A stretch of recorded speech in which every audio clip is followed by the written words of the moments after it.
Dr. Kim Lannon. I had to do the extended because do you know how loud that music is in my head? Is it? You have it so loud I couldn't even hear myself. There's a volume control over there for you. Yeah, but it's like 17 feet away from me. Okay. That would require me to get up and move.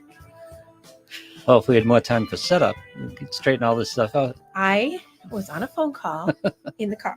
I know. And I texted you and said, I'm here in the parking lot, but I'm busy. And then you told me I was on a time frame. And I said, You're on a what? I'm on a time frame. Oh, you are, of course. And I said, I know. So don't you worry. Because people were also texting me saying, I can't get in. Are you on the cast? Why is it not up? What is going on? And I'm like, well, I was on a very important phone call. All right. Excellent. Really? Talking to Tom? No. But speaking of, I have something very cool to share with you. Okay. Are you going tonight? No, everyone keeps asking me that. No, I'm not. I could have, but I did not go.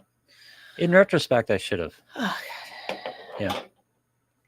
So last week, on Thursday, we have a yearly Patriots, the most valuable at the MVP Awards, which they're called for the New England Patriots Foundation, the one that I do all that fundraising for my marathon. Yes. You could be a little bit more enthusiastic with your responses while I'm talking to get it going. Help me with the story here. Do your job. Come on, producer. Fine. This is exciting. Let's hear more. Oh, shut up. So anyway, every year I go. It's a beautiful luncheon. This year it was in the new lighthouse. So if you've not been to Gillette, the luncheon was in the lighthouse? Yes. Wow.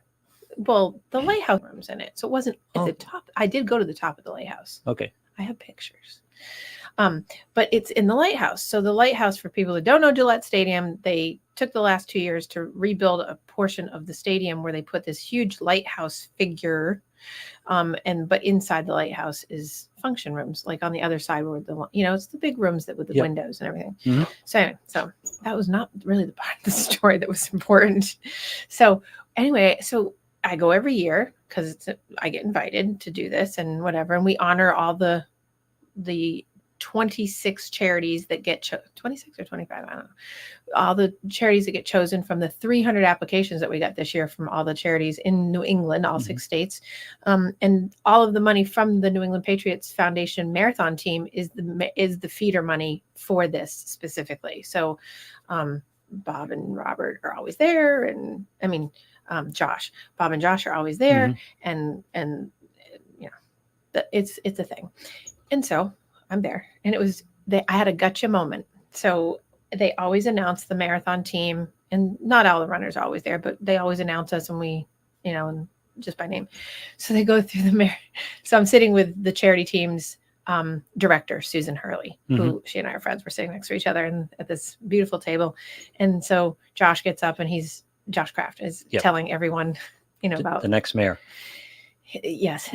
So he's telling everyone about, he's the president of the Patriots now. Right? I know. Okay. I'm just making sure you know. Yep. So, and he and I had a lovely chat before the whole program started. But anyway, so he's up there and he's talking about how much money we had raised and how much it contributes to all these lovely charities that I would love to even talk about all of them because they're so amazing. I was like, oh my God, I love it every year because it's tear jerking and emotional and lovely and how much people do for so many people.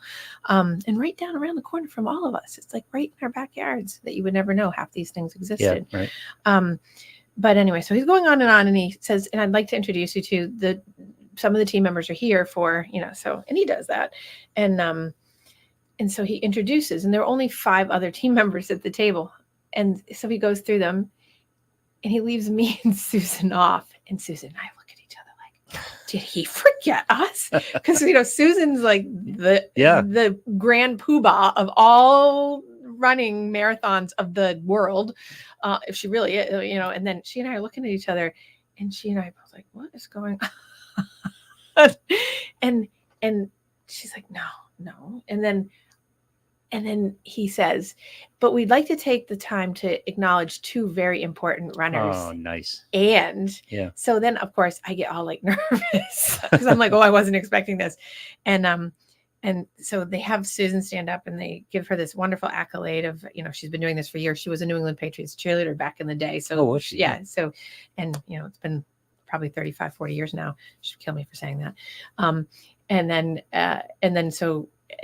then they talk about her at length, which, the other ones that they just, so it was nice. And then they have me last. I was like, oh my God, this is so cool. I love this because I never get, you never get the things. But so Josh was like, oh, stand up. And so I'm just standing there and I'm like, okay. And so then he starts talking about all these things that I've done. Nice. And but then I'm thinking, I'm getting ready to sit back down. First of all, I had been taping for Susan because I was taping her thing. I had put it down and turned it off so I didn't get it. And he kept going about me. So I was like, oh my God, this is such a moment of narcissistic wonder, in a good way. And then he says, but don't sit down. He says, we'd like to give you something. And I was like, I could feel the face burn. I'm like, oh my God, they're giving me something. And they said, could you come up on the stage? And I did. And they gave me a beautiful recognition football that Bob, Robert, and Josh had my name put on, and my 5th year of running for them, and it was on and on and on, and then it was great, and I thought I was going to cry, and it was wonderful, and I was so excited and so honored and so thrilled, especially given the shit show of a marathon I had this year. Yep. But I was so excited and so proud that people got to see that the money that we all raise goes directly to them. And I think we raised, I don't know, almost $300,000 just alone for the team, the 20 members. It was just great. Sounds like a great time. And it's always a great lunch. The show we did a few weeks ago about Commer, that's what we're talking about. Yes, so the gotcha moment was so funny because the staff, they all knew what happened to me. And so, but no, we wouldn't talk about it. They just knew. It was like, oh my God, thank God, you didn't run because of whatever. And Josh did too. Cause so Josh was talking about how, and Susan Hurley is outed as she's trying to recover from another round of ovarian cancer treatment. So the two of us are like that. Yeah. And she ran the marathon this year during chemo, and she's having her last chemo, I think, yesterday or today. And so, so he announced that and was talking about, and then he was announcing my issues. Anyway, but the gotcha moment was the staff behind them, all the people that are behind the scenes doing all the stuff to help out the crafts. Afterwards, they came up and said to me, they're like, you should have seen yours and Susan's face when you guys got skipped over. I'll bet. And I was like a little embarrassed, but not really. And I was like, yeah, well, we were a little pissed that we were getting passed over. And then they were like, we were laughing. We could see you guys like, what's going on? What do you mean? Did they miss us? Did they skip us? And they were like, we planned it so that we would get you. It was really, really nice. So see, they should have videoed that. And they did not, thank God, because I know she and I were like, It was really cool though, because they all kept coming up to me and saying, we got you. Yeah. So they were like, we're trying to figure out what to give you. So, and Susan got a really nice jacket with Coach on it, and really nice Patriots jacket that was really nice. And then I got a jersey that had my name on it. That was a Patriots jersey that had my name on it. What was the number? Number 1. Oh, nice. Number 1. Yep. So fun, very fun. So it was exciting because it's hard to get, people don't do a lot of atta girls and atta boys these days. Yeah. And in my business, I don't get a lot of that. I'm sure to get criticism, but I don't get a lot of atta girl, so it was really nice. Take it when you get it, because you earn them. Yeah. So I was excited. It made my day. And it was worth the 5 years of raising, as I'm almost close to $100,000 raising. Holy cow. Wow. So yeah, I get it. And then he said, and we look forward to her doing this till she gets to year number 10. I'm like, oh, I got 5 more years, which is fine. Cause now I can just start saying, hey, everybody get ready. Cause we're gearing up for year number 6. So aren't you kind of excited to go through the training for? I am. I'm so excited. Well, I'm excited now because with now that relieved. I'm with my gallbladder. Yeah. Totally good. And I had my last follow-up yesterday with the amazing Dr. Earl, who I said could come on my podcast, and he said yes. Oh, nice. So I'm going to try to arrange for that because he's super funny and he's great, and he could talk about my gallbladder. All right. Maybe we'll show video. I know. No, we're good on that. But I can actually start going back and training for my Salt Lake City now I'm calling it the death race because I'm behind. Here we are, June. What's today? June what? June 12th. Okay, so June 12th. It's 6/12/24. Wow. Oh, that's so weird, right? No, it's Tom's day. I know. Yeah. I know that, but it's just so weird because 6/12. You forget it. Can't forget it's 6/12. I know. Well, 6/12, you know what? If you're 24 or not whatever the hell it is. hearing a Patriots fan or a Tom Brady fan, nobody cares. Oh, I don't know. And, well, the haters might care. Got to go just for Bill Burr. I know. I know. See. Don't make me regret not going. Oh, we can stream it tonight. I know. So at least it's a beautiful day for it. Yeah. I was glad because I thought it was going to rain. I regret it now. I made the decision had not I to known go. you wanted to go. Yeah, I made the decision not to go a long time ago, and now I'm thinking maybe I should have gone. It'll be fine. Yeah. You'll live. You'll get over it. There'll be other things. On to Cincinnati, Lou. On to Cincinnati. Cincinnati, exactly Lou. right. My next tattoo. Yeah, exactly. Yeah. It's just OTC. That's what it should say. Over the counter. No, actually, I've planned this. It's going to be an arrow with Cincinnati's latitude and longitude. Really? Yeah, so I know what it is. Okay. Tattoos are for yourself, right? Yeah. Your own meaning. You gonna put it on your forehead? No. No. Right here? This is totally off. Now that you bring up tattoos on your forehead, this is totally off base. But there was a story in court yesterday asking what if a prisoner refuses to leave prison once he's released? Oh. Yeah. And what is the answer? And a guy told the story about a prisoner called the General, and he was called the General because he had 5-star tattoos across his forehead. Oh my God, that's funny. And the first night he was released, he came back and asked to be let in, but they couldn't let him in. So he went and he robbed a convenience store with a stick and broke his parole. Oh my God. So you go back. That's bad. Yeah. But that's kind of a sad commentary on. I have to say, though, that I actually have known in my now 29, going into 29 years of practice, I've actually known a couple of people who've done similar things because their 3 hots and a cot were way better than living out on their own. And that's not a surprise to me, even though that story is very funny. I actually know that story for several people. I'm not saying what people are going to accuse me of saying, but it's not easy out here either. This is true. This is true. It's not easy in there. It's right. But it's not easy out here either. I understand that. So, especially when you're starting like that, just being paroled. Well, it's got to be a tough road. I love the 5-star. That's visual that I now have. I'm gonna have to. Yep. You said it was on Quora. Yeah. I'll have to go looking for that to read the story because that will make me entertained. So anyway, can I come back to my story, please? Yes. Thanks. It is my show. First of all, you say help. Then you say it's my show. It is my show, but you were sucking at your job. Yeah. So the excitement of my excitement would not be possible, and I do have to say this genuinely, is that I've had hundreds of people consistently over the years, many of the same people, give to me and my charity to be able to run the Boston Marathon. And that is so important. Yep. So it's a trickle down pass through. They help me, which I help lots of people. And therefore it's a big family. And so without all those consistent people like Edna and Regine and Carl and, Mike and Erica and In on Golden Pond. And I just could keep going. And Kathy and Amy, Lou,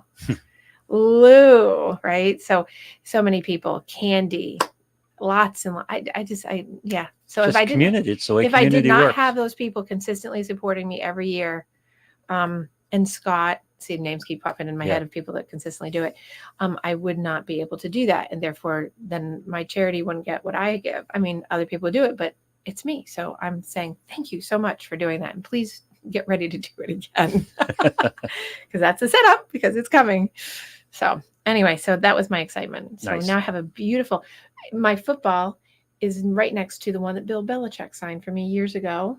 That has all of the years of the Super Bowl wins on it that he wrote, and he wrote to me, and it's right next to that now. Nice. So you have a Bill signed ball. Nice. I do. Yes, I do. What are you chuckling at? It's awesome. I do. And I have the picture that when he gave it to me with it. Oh, so this was kind of planned? when he gave it to you? No, it's just winging it. No, I mean, sometimes you go up and you ask for an autograph and you get No. a, no, he signed it and that's awesome. It's not like, yeah, it stood on the side of like a gate and said, "Can you sign my ball?" It happens. Okay? I know, but that wasn't me. I know. No, it could have been at one of the functions. No. Yeah. Well, it was at a function. Yeah. But it wasn't that function. It was a different. He's never been to that. I've never seen him at this particular function I go to every year. This is one of my favorite luncheons of the year because it's really nice, and I get to come home with beautiful flowers too. Oh, nice. So, because Myra loved hydrangea and peonies, and so Myra Craft. So the whole decor is Myra. They should let the marathon team ring the bell, which is apparently is a big thing. It is. Well, I wonder who's ringing the bell tonight. I don't know. Yeah. I did go up to the top of the lighthouse, and I did get good photos. It was not open when we first started because it was pouring on Thursday. If you recall, it was absolutely pouring, and then it stopped, and then it was really windy at the top of that lighthouse. I'll bet. So when I got to the top and stepped off the elevator, I was like, "Woo! I'm in a wind tunnel." So but it was beautiful up there. So I'll show you pictures after. Okay, excellent. Exactly. So on to the next thing. So I was going to talk about the follow-up to last week, and then I thought, well, nobody really asked about more last week. But I did have a great question come in about something separate. Okay. And I've not talked about this before, and I think this is a great topic.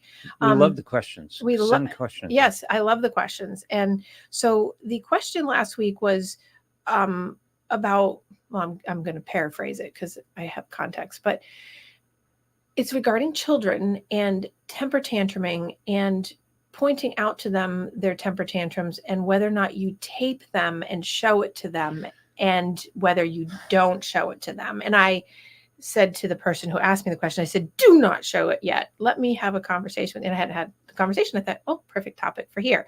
So this is not an unusual conversation. I've had this many times over the years about taping your kids. And if you watch Dr. Phil, there's lots of people who tape their kids and other people, so there is a benefit and a disadvantage to taping and what you do with it.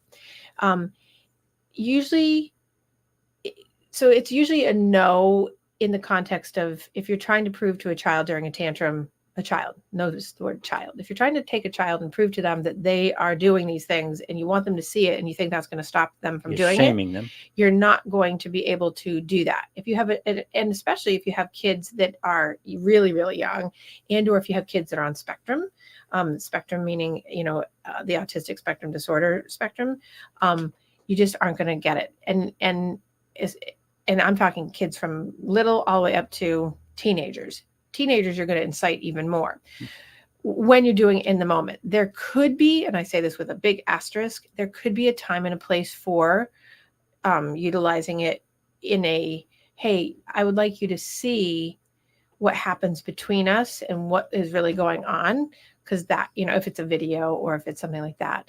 But usually parents aren't doing that. Usually they're doing it to be punitive or to say, look at what you're doing. It's not, and not saying that all parents are doing it to punish, but they're trying to get the point across of like, look at your behavior. The shaming. Right.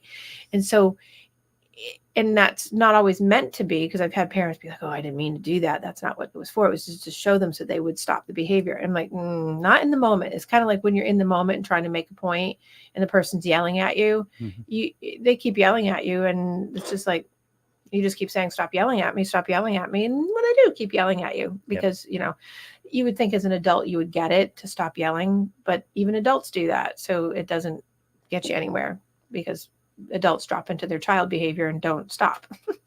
So here's a scenario. Child's having, the child's yelling at you, tantruming, doing whatever. They're in their full blown thing. And you're saying, stop yelling. Okay, first of all, you telling them to stop yelling or to say, I'm not yelling, you're yelling, and going back and forth with them. This is kind of like the conversations we've had about other kinds of things. The going back and forth is never going to get you anywhere. And a lot of child psychologists that I talk to will specifically say, you do not engage tantrums. Right. You just don't. You don't fight it, you ignore it unless there's something dangerous that's happening to you as the person receiving the tantrum or to the child themselves. You actually ignore it and you don't engage like to try to prove the wrongdoing that they're doing, because it will tap itself out faster if you let it fizzle than if you engage it.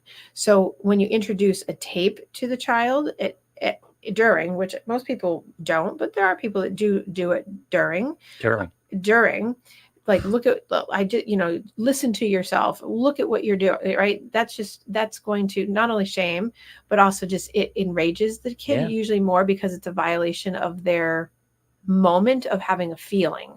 And that's one of the biggest things, is that's a feeling that the child's having. And I'm going to go into some of these things. So you don't want to do that. Now, here's where you can introduce it, so I can get this out of the way right in the beginning. At some different point during a calm moment, when it's not during a tantrum, or it's after school, or whenever they have been back to reset, you can sit down and say, when you and I, it's a conversation. When you and I have these moments in the morning, or when you and I have these things where you think I'm yelling and you think you're not yelling and whatever, here's what happens for both of us. Do you want to see it or hear it? Because I do have it on tape. But you still have to be really careful of that, because you have to be able to set it up of, I'm not doing this to make you feel bad. I want you to see what we do together, because I want to come up with a solution how to stop it and collaborate. Now that's with an older child who's got some wits about them to be able to be logical, which is hard, because we're talking about a child, and developmentally to get a kid to be able to do that is really difficult. It's much easier to sit down and have a conversation about the scenario rather than introducing a tape or something like that, because, right, that's just going to cause another flare up potentially. So that's the biggest problem with taping, is when you flare up, when you use it, it will flare up the kid because they're embarrassed. Or if they're not embarrassed, they're angry because they know that you have caught, I say loosely, that you've caught them in a moment of vulnerability. And not weakness, but it's vulnerability of them being emotional and unheard or unseen in their mind. Doesn't mean that you are doing anything. It means that they're not feeling something, or they're not able to express themselves. So, and while they're in this position, you weren't listening to them, you were taping them. Right. And so it has a lot of pieces of movement to it that really could be handled in a different way at a different time, to be able to sit down and say, when I say you're yelling at me, or when you say you're yelling at you, I'm yelling at you, Bobby, what can we do that would be better or different in those moments? Now, older kids will be able to probably tell you something different or collaborate. Little kids are not going to be able to have that conversation. Right. So one, the conversation probably can't be had in that way, because it's not going to happen. And also the tape shouldn't be there, because it's just irrelevant. Now, in talking about tantrums and letting them fizzle out, you engaging a kid in fighting with them in their meltdown, once the meltdown is full on in, you're out. That's one of the biggest tips I can give parents, is when they are in that mode, unless they're throwing, hitting, screaming, and then it's out. You're just disengaged from the whole thing. You're not trying to correct for it, which is, it kills a lot of parents, because the pull is to say, stop and give me that and take it away, whatever is happening, instead of being like, okay, and then walking away so the child can regulate themselves. But what parents try to do is they try to squash it to get it to stop and then be heard themselves, and the child's not able to do that. So it's better to just, according to my child psychology friends and my own anecdotal clinical experience, is you let it ride. So, and even parents will be like, well, what if they throw the plant across the room? Bad behavior, yes, but as long as they're not hurting you or themselves, you don't address it then. You address it when the regulation has come back. So people are like, yeah, but if you don't address it right then, I'm like, if you address it right then, you're just going to escalate it.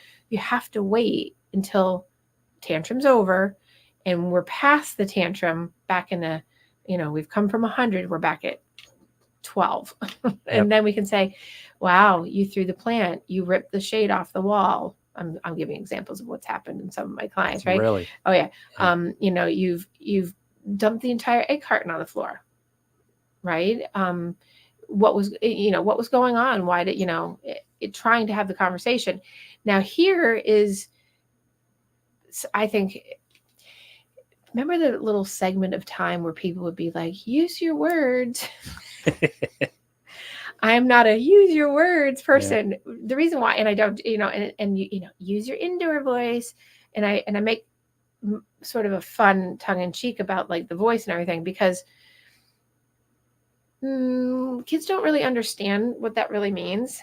And being softer, being quiet, using different words can help. But when you say use your indoor voice or use your words, I can't understand you. Most of the time when you're saying that to a kid who's tantruming or who's been tantruming, they didn't have the words in the first place to tell you what was going on, which is why they were tantruming. Yeah. And people that are adults don't realize that the tantrum came because they couldn't express. So the tantrum is the symptom of the actual issue. So when you then put them back into the scenario to say, use your words to tell me what it is that's going on, sometimes you'll see, sometimes it will work just to calm it down. Yeah. As long as you're matching, like, use your words. Let's try to use words they don't have the words because they would have used them in the first place to say, I'm angry, I'm sad, you're not listening, I'm not being seen, I'm not being. Little kids or even young adults don't even do that. Adults you can't say use your words, because most of the time you get people that are in their angry modes of, I can't use words because I don't have them. And so it's not just little kids. So it's really about understanding that a tantrum, if you can catch it before it gets to the tantrum, okay. And there's ways to get to that because that work. And then there's ways that don't. But once you're in the tantrum, it's like what I described to parents when I talk about how to parent kids in this. I liken it to golf. If you're a golfer or a baseball player and you go to swing, try stopping the swing in the middle. Yeah. Good luck.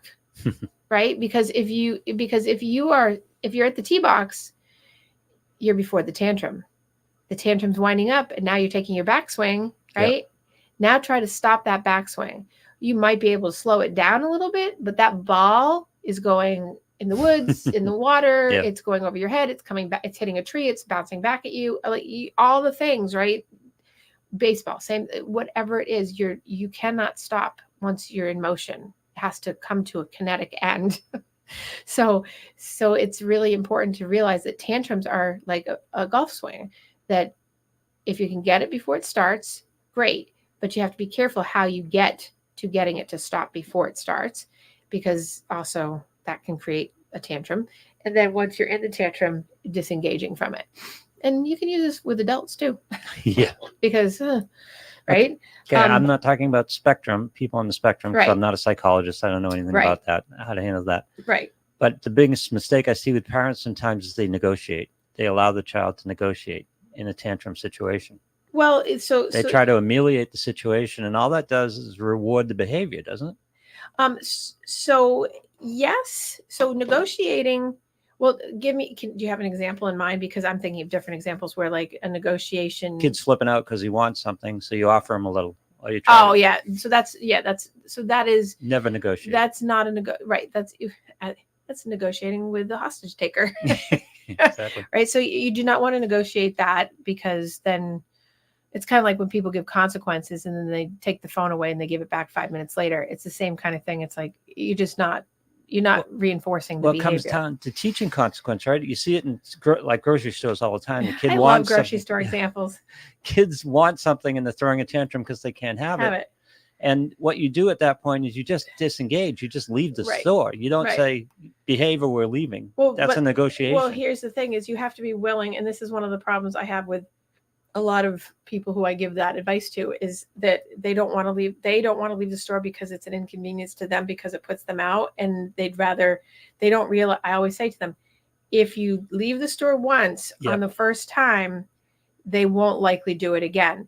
If you threaten to leave and you don't do it, then you've lost. You've given up I'm your not talking. credibility. I'm not talking about win lose over the. I'm talking about you've lost the credibility and the responsibility you had to parent that, because you didn't want to be inconvenienced for an extra half a trip to come back. Yep. And you don't even give them the behavior we're leaving. You just leave. Right. You just, you pick them up and leave. Right. I also have parents who will tell me that when they have done that, they get embarrassed that usually the child is flailing, screaming, and they're worried that DSS is going to call them, because usually in the parking lot, the child is doing something that makes them look bad. Yeah. And DSS is going to tell you you're doing exactly the right thing. Sometimes yes, and sometimes no. Yeah, I can imagine. I have to say that they're not. Some parents are not wrong on this, because you do get a lot, and when I say a lot, I do mean a lot. You get a lot of people who will interfere and don't know what the scenario is, and they see the end result of the child being put in the car, and the kid screaming, whatever, depending on the age. But you'll have sometimes people saying, "I'm going to call the police on you." Like, you get kids that do that. The next thing you know, you've got Karen. No offense to all the Karens who are really named Karen, but you get the person who's got an agenda, who says, "Oh, something bad must be happening." They interfere. And then I have on the other side, this is always a double-edged sword. Then I have the other side that says, yeah, but what if I didn't interfere and there was something going on? So I get it, but it's, as a parent, just get your kid in the car and take them home. I was at a Montessori school, parked near talking to them. Montessori school recently, and this woman was trying to get her preschooler in the car. And the preschooler was like grabbing onto the door and was like physically resisting being put in the car to leave. And she, God bless her, she sat there and wrestled with him for like 10 minutes. I was almost at the point where, do you need a hand? But then I'm thinking, I'm going to be handling a kid and I don't want to be doing that. Right. And, but it was just a tough situation, because the kid was upset. You didn't want to get on him because he wasn't upset at her. He just didn't want to leave. Right. Right. Well, or you think that's what it was. My read of it from the distance. Well, they didn't want to leave because, but something else could have been going on. Yeah. There's so many interesting things about the tantruming piece, But this goes back to what we talked about. You can't do 9-year-old problems at 9 years old. Right. Yeah. Well, and this is behavior you quash early, right? Well, yeah. And so 9 years old isn't like the worst age to be able to still be implementing it. But if you haven't really been implementing something by the 9 and they're doing that, and then you're giving in because it's easier than doing the fight, then you have 19 and 20-year-olds running you over. Yeah. And I certainly see that, that they haven't been held to the standard and expectation that would be that of an adult that's responsible and accountable and things like that.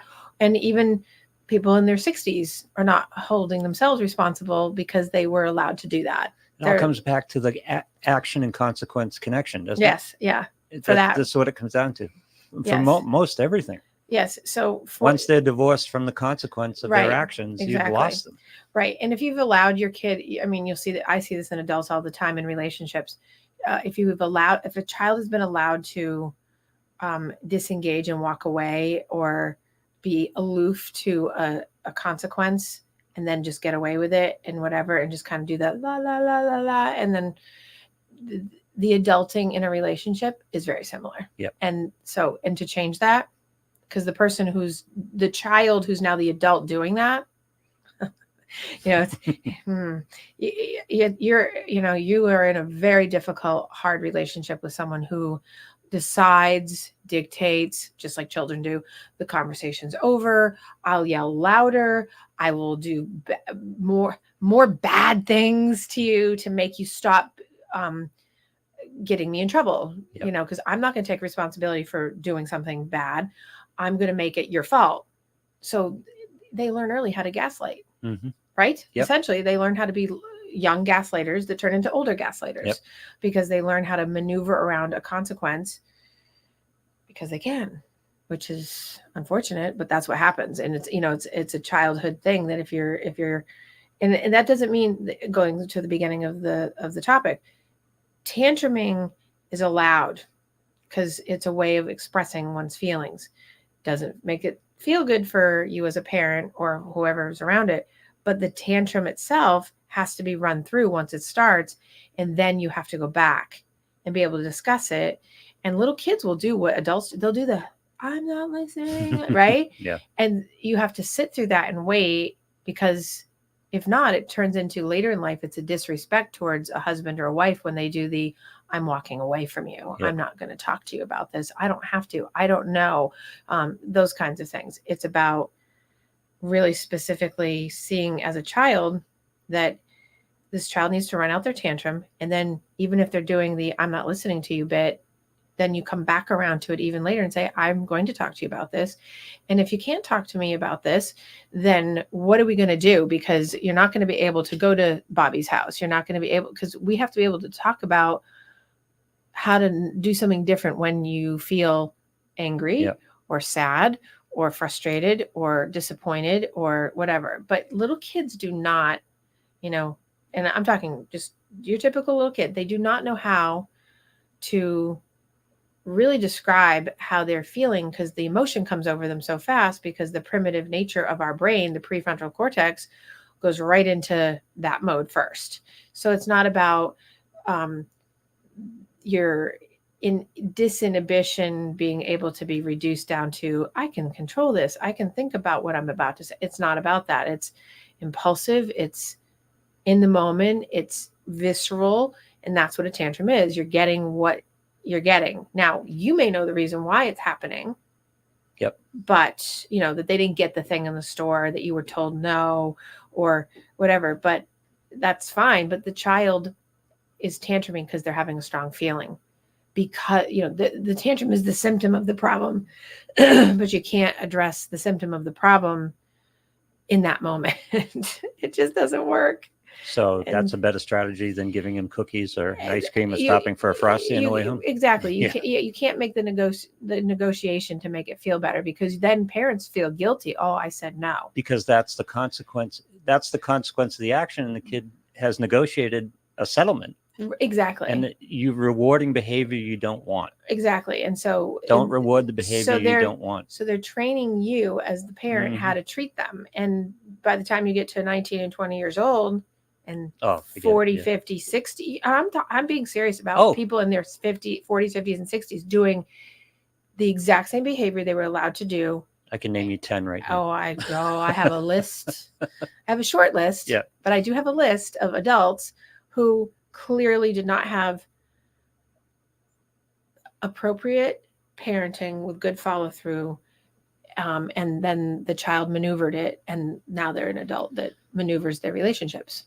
And the funny part is the excuse is always, I can't handle it. Right. Like, but you're just creating more problems. Right. I can't handle talking about this right now. And then they walk away. Like, wait, what? Who does that? The parent will say, I can't stand up because I can't handle that. I got too much going on. But they're just creating more and more problems. So you get both sides. Yeah. So you get the kid that does that, and you get, because kids will say that. I don't know if you've had that experience. So I have kids and adults that they've morphed into that say, I can't handle talking about this. I'm not talking about this right now. Really? Okay. And then you have parents who are also like, I just can't handle the stress of it. So I'm just going to let it go. Yeah. Well, you better handle the stress of it. Or I'm because just going to hand them a cookie and finish it. Right. Well, yeah. Give them what they want and finish it. Right. But that doesn't finish it. It just amplifies it amplifies it for the next time, because it's accumulating. It's teaching. So the child's teaching you how to treat them, but they're accumulating how to maneuver. It's a coping strategy. Yep. The tantrum is a coping strategy without using the words and having to be held accountable for what's going on. The tantrum is to get you to stop. If I yell louder, if I tantrum harder, you'll leave me alone. Mm-hmm. If I'm meaner to you, if I say terrible things to you as a child, then you'll leave me alone. And lots of parents do that. Yep. Right. And so therefore now you become an adult who abuses their children, because that's how they're dictating, or they're commanding or demanding, or they do it in their relationships. So people don't realize that the outcome of the childhood behavior, those things can lead to that. So let's go back to the tantrums. Okay. So I'm going to open up a note or two I took, because I want to make sure I hit on that. So things not to do during the tantrum, right? One, if you video or audio tape, that's for your own whatever, you can go back and review it. it's in very rare cases that I'd say, go ahead, use it. And then I would be coaching how to use it in a way to be a tool to talk about it. But it would be so infrequent that I'd ever say, yeah, do it. Right. Not to say that if you have an adult in your life that is abusive to you, or that works actually better, because you can say, it will still flare it up, but you can say, this is what's going on. And this is what you did say, and adults a different thing. And adults, I mean, it still kind of has a little ideal, bit, it's not ideal, but it definitely has a different purpose. Right. Yeah. I certainly know adults that in the face of video and audio tape still will say, although the audio or videotape says or does this, that's not what happened. Yep. Okay. Well, you go with your fantasy land. And I'm guessing teenager, never. Oh, no. Teenagers, that's why I referenced the Dr. Phil thing, who, by the way, dropped 1 million points in my book this week. But nonetheless, if you watch a lot of his shows on teenage, out of control behavior, a lot of times the parents will be having videotaped, and the videotape inevitably just gets that teenager who's off the charts anyway, right to the extra off the rails piece. So here's the thing for child development and tantrums. Don't invalidate the perspective or the emotion of the child by essentially negating their tantrum, right? So, when someone describes the kid's tantrum, they frequently will speak in like an incredulous tone, like, frustrated, and it's like really bad. She completely freaks out of the situation. She loses control, or he does this, and so when you're talking about it, it's about, you're feeling out of control, because you are feeling out of control, and that's not an awful, terrible thing, even though it feels bad that you're doing it. What parents often do will be like, they'll say things to their kid like, it's not a big deal. What's the big deal? Well, it might not be a big deal to you, but it is apparently it is to them. It is to them. Yeah. So when, I just love that. It's like, because I was certainly raised with similar conversations of, you're 10. What do you have to worry about? Yeah. Like, that is a no-no. Like, there's 10-year-old worries, and 10-year-old worries sometimes are the 50-year-old parent worry. Like, you can't say, what do you have to worry about? Or, oh, it's no big deal. You don't know. You're not them. So not knowing, you don't say that. Or the, oh, come on, it's only this. Or, I see that a lot with people who have kids with anxiety. It's just anxiety.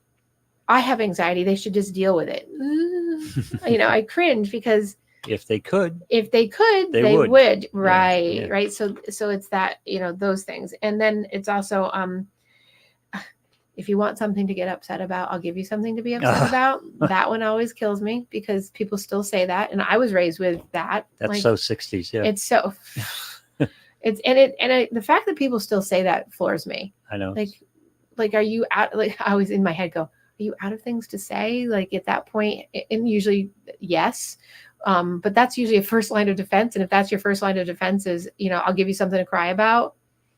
What? I mean, there's a reason. Threaten a child? Yeah. That's, there's nothing to get upset about. Okay. Well, yes, there is. Or you're being ridiculous, telling a child how they feel. You're being ridiculous. You're not acting the way I want you to act. You're not feeling the way I want you to feel. You're not complying with how I think this should be. That's going to create more of a tantrum. So now, in a case where someone is saying, I want you to see, Bobby, that you're yelling at me, and the child's going, no, I'm not, while they're yelling. Yeah. Right. And you're trying to prove to them that they are yelling, and they're trying to prove to you that you are yelling. That's where you would not do any of those things, but you'd also disengage from them and say, okay, I'm just not going to talk right now, because it's, we're just going back and forth. So if the child's saying, you're yelling at me, and you're saying, you're yelling at me, somebody has to be the adult. Yeah. And it's going to be the adult that has to be like, okay, stop. Even if you don't have to do the win. You don't have to have the right fight on that one to be able to say, you don't need the kid to validate that you're not yelling. Now, if you're an adult and someone's yelling at you, it's very similar. It's like, stop. You can stop yelling at me, stop raising your voice.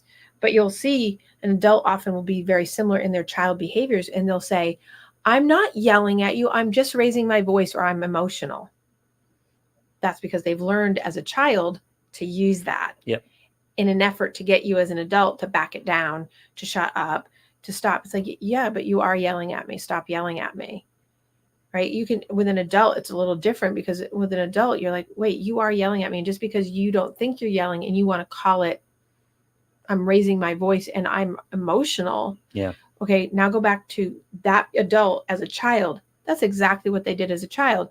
I'm emotional and I didn't get my needs met when I was emotional. So now I'm going to run you over as my partner or as my friend or as my whatever, to tell you that I'm not yelling, even though it's clear that you are, and then you justify your behavior. So that was childhood taught. And if you don't look at that as an adult, that's a problem. But your parenting helps teach your child now as a child that if you're yelling, you can say after the fact, when it's calmer, you can say, we have to not be yelling. Right. And if a parent believes that they weren't yelling, you better take a good inventory, because a lot of times parents aren't yelling and the child will be yelling. And you just say, it's important that when we converse, we have no yelling, because I won't be able to talk to you, Bobby, if you're yelling. And Bobby might say, well, you're yelling too, and say, well, if I'm yelling, I will work on it. And if you tell me I'm yelling, then I will stop talking for that moment. So can it be positive to advocate a cool down period? Where you get into a situation, you say, we both need to take a minute here. We'll discuss this in a little bit. Age dependent. That's an age dependent thing, because that's a couples technique for people in coupledom. So the older the child, that will work better. But it has to be an agreed upon thing, because unfortunately you get into this thing where one of them, usually the person who's the yeller, the one that's trying to stop it from getting them emotional, will say, I'm taking a break, and walk out. You don't get to do that. No, that's not that way. That's not a timeout. That's commanding, demanding, authoritarian, rude, disrespectful, all those things. And that again is an adult. Gas on the fire. Well, it's gaslighting. Yeah. And so that's an adult who's been taught as a child that that's okay to do, because they've probably had it done to them. Like so it's a familial pass down. So age dependent, a little kid like 6, 7, 8 years old, by the time they're 7, 8, 9, you might be able to say, we're going to take a break for 5 minutes, and then to see if we can both calm down. You're more likely to get someone to do that. Maybe. Yeah. It's got to be a little bit older, age dependent, and the maturity level. So that's where I go back to someone who's on spectrum. If you've got, like a high functioning Asperger spectrum disorder kind of person, it's 7, 8, 9-year-old. And I say this because it's important, because there's a lot of people out there that have neuroatypical, kids, or neurodivergent. An 8-year-old is not necessarily going to be able to take a 5 minute or even have that register that means anything, because they're in the moment of I'm emotional, and you telling me that might also be stopping me. Yeah. So that's where I'm saying sometimes you have to let a tantrum run its course, even though you might hate it. But if you're at home, just walk away from them. And, I have a client that it worked finally it took about a year, but it got her daughter to finally stop tantruming, because every time she'd start, and she was a plant thrower in a window. Yeah. All the thing. Wow. Instead of being like, don't do that, and don't do that, and don't hurt the cat, and don't, it was the less she engaged it, the stopping of the behavior happened much faster. Now we have none. And it's 2 years later. We have no tantrums now. You're undermining the negotiation at that point. Right. You're taking the power away from Right. So it's just, I'm going to walk away and make sure, as long as there's nobody getting hurt and nothing, no course. Animal, no Common person, sense, yeah. Right? But as soon as there's like damage, then that's a problem. Or there's a threat, that's a problem. But you typically just disengage, and you don't fight it. You don't get into it. Don't give them any reward for that behavior. Right. Well, yes. But that's hard, because parents want the easy route, right? That is the easy route. Yes. In the long run, it's the easy route. Yes. But it's the route that gets you to being an adult who still has a big problem. Yeah. So the next thing I would say is, don't lie to your kids to head off a situation. So even little half truths, once in a while, whatever, just to kind of, I'm thinking about like, when the kid wants, I want another cookie, and there's 20 cookies left, and then you put them away and say, there's no more cookies left. Even though that sounds like, okay, there's no more, that's not true. Say, you have to be honest and say, you've already had 2 cookies, or you've already had a cookie, and we're not having any more, and they're being put away, period. Be upfront. So it's really clear that it's not a lie, and it is a lie. People will be like, but it's just to stop them. And I always say, does it stop them? Nope. No. So it's, we're not having any more, period. So if they're in the grocery store and they want that thing, say, we're not, if you want ice cream later, you can't have that.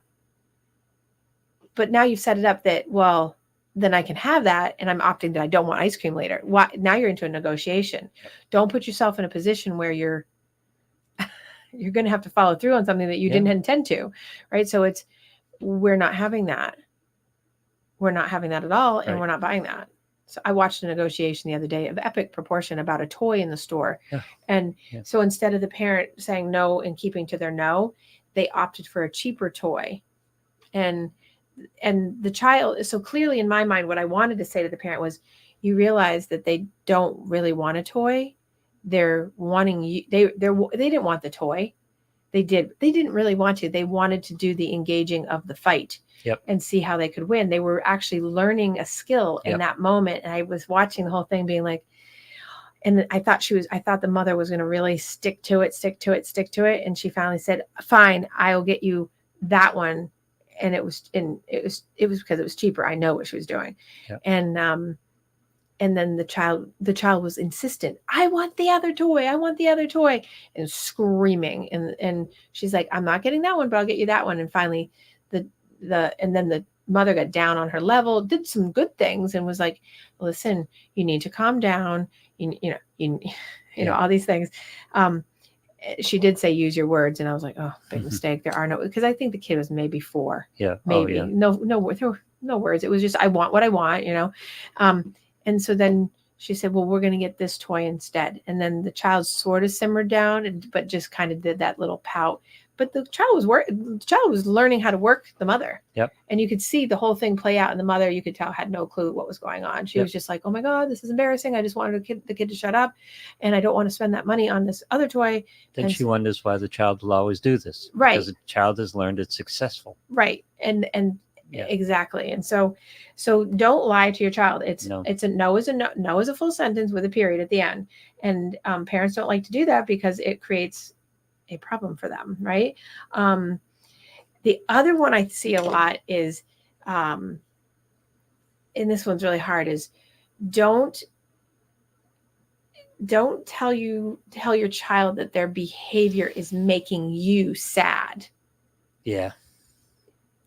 And people use that tactic because that was the next best thing to say that psychologists used to tell people to say about, like, tell your child that, it makes you sad when they do, no, don't do that, because shaming again. It's shaming. Right. Yeah. It's, you're going right back to, putting the responsibility that is already stressing, that whatever's stressing the child out, like, keep you out of it. Just being like, that behavior is not something I want near me. So I'm just going to walk away right now. You demonstrate to them that the behavior isn't productive. Right. Find another way to deal with these. Right. Let's deal with this another way. Because what you're doing is you're trying to guilt them into stopping the behavior by making them think that it's making you feel upset. Right. You make me sad. Now, if the child hits you, you absolutely can say, when you hit me, it hurts me, and you're not going to do that. And you do, right. That's totally different. But when a child tantrums, for instance, and you say, when you melt down and you do that, you embarrass me or you make me sad. Don't do that to your kid, because now you've just compounded the problem. And you think that tantrum was bad? Wait till the next one, because now they know that it makes you feel that way. And now they're going to go at you, whether it really does or not. I mean, I think most of the parents I hear from is it's embarrassing to them that their kid is doing that in the middle of a store or whatever.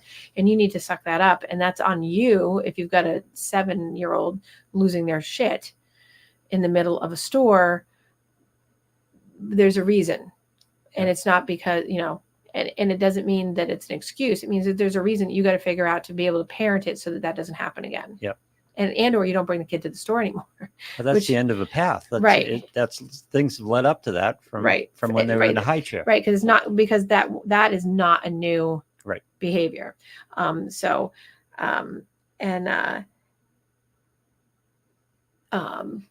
do it because it works. Oh, yes. That's why they do it. Well, they do it because it works, and then they figure out how to hone the skill. Yep. They get better at it. And then the better they get at it, what you're doing is you're teaching your child how to be in a relationship later in life. Yeah. And then you have an adult that does that. Yep. And then they teach their own children how to do that. Yep. Usually. Another one is don't take tantrums and any other things that your child says during their meltdowns personally.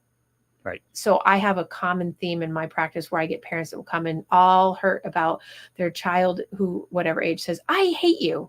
I'm like, first of all, okay. Because they get so offended, like, how dare you say that to me? I'm like, okay.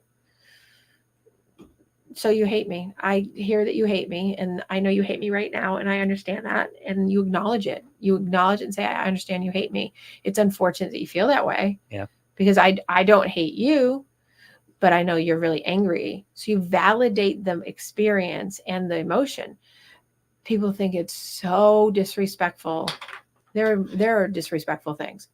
Some child who's 8 or 9 or 10 saying, "I hate you" is not. And people will lose their mind over, how dare my child say that to me? Well, they're saying that to you because there's something going on and they're angry or there's something else, but don't take that personally. If a 25-year-old says, "I hate you," well, we got a different story. But your little kid saying, "I hate you," if it's a little kid, they don't know what that means. Right. They picked it up. I have a 4-year-old that constantly is like walking around going, "I hate you." They're going to love you in 20 minutes. They don't have a clue what that even means. And and then if you say that whole thing I just said, when you tell me you hate me, it makes me sad. And then you cry, they relate the word to that. They have no idea what that meant. Right. And now that so confusing for the child. So personalizing things that little kids say to you, or young kids under the age of 10. Once we get to 10 or 11, kids start getting pretty savvy, so they know how to plant, especially if they haven't been parented into healthy dialogue. They know how to plant whoppers out there to get you because they know it hurts you. You don't love me. Yeah. Oh, that's a getter. Yep. You don't love me. You love so and so more. You don't. They know. Yep. They know how to move it, right? So you definitely don't want to reinforce the. Be careful what you teach them. That's right. Of taking it personally. And then with little kids, I don't say this for teenagers because sometimes it works really well with teenagers. Sarcasm should be planted really, really purposefully with kids only on a limited basis, because sarcasm obviously is the underside of anger and depression. So when you're sarcastic, you're displacing your own stuff onto a kid, like, oh my God, it's the end of the world. There's nothing wrong with using it sometimes with like teenagers because of the drama or whatever. It's really specific to a situation. I hesitate to say use it because it's usually a damaging thing, but not with little kids. No. And parents do it. I see it all at grocery stores, or your life is so hard, or, yep, I want world peace too. Or, you're just obnoxiously answering and parroting back what the kid is giving you. So you're just reinforcing it. Teenagers are a little different because sometimes you have to meet them where they're at, and that's a different conversation. But I think that that's an important line, because with teenagers who are super sarcastic, who are using that as a coping strategy, when you're sarcastic back, you're just reinforcing. Sometimes you just have to say, like I say, your sarcasm is noted. And sometimes I'll get, like, I have teenagers in my life, and I have a couple that are incredibly sarcastic. Like, that's their communication pattern in general. And so their only way of being communicated to is to be sarcastic back. And it's funny because when we go too far with one of them, she will, all of a sudden it will hit her and go, "Are you being sarcastic?" And then I'll be sarcastic and be like, "No." you know. Exactly. So but it works for her. Like it's a way of communicating, and I know that it's not a damaging thing, but by and large, you're just creating more of a beast. That's the end result of a relationship. That might be a real safe way to express things. Exactly. For people, but that's not spontaneous, and it's not universal. It's if you've built that relationship. Exactly. It's kind of what I have with my kids. Right. Exactly. So if you've built that relationship and you've got that, and it doesn't end in a poor result, then it's fine. But if you're doing that with your little kids, which I see parents do, which is it's emotionally abusive and it's actually gaslighting. It's a gaslighting strategy when you're doing that to a little kid, because the little kid doesn't have the capacity to understand what that means. And then they do it because they become defensive, and then they use that as a coping strategy. But I digress. Let me go back just to the beginning of the topic so I can close it in. So tantruming, try to let it run its course. You don't need to use a videotape or an audio tape to prove what they were doing or not doing. Wait till after a time has passed to have a calm conversation about yelling, or what yelling is, or what it sounds like. If you want, whatever behavior you want to address, you have to address that not in that moment of the tantrum or around that moment. You have to address it later at a different time, over like your peanut butter sandwich, or while you're just chatting. And it can't be teachy and preachy. It just has to be chatty and quick, especially with littler kids. The older they get, the more conversation, the lengthier. And then, of course, I did the don'ts. So, all right. So, you guys, I'm going to not have a live show next week because you will be out, Lou. So, I will see you all the following week with a guest. Tammy Thies will be joining us on the 26th, and we will be talking all about the little cats and the mental health and wellness of all people who are working now with the little cat crisis in this country. Thank you. See you next week. All right. No. Oh, the week after.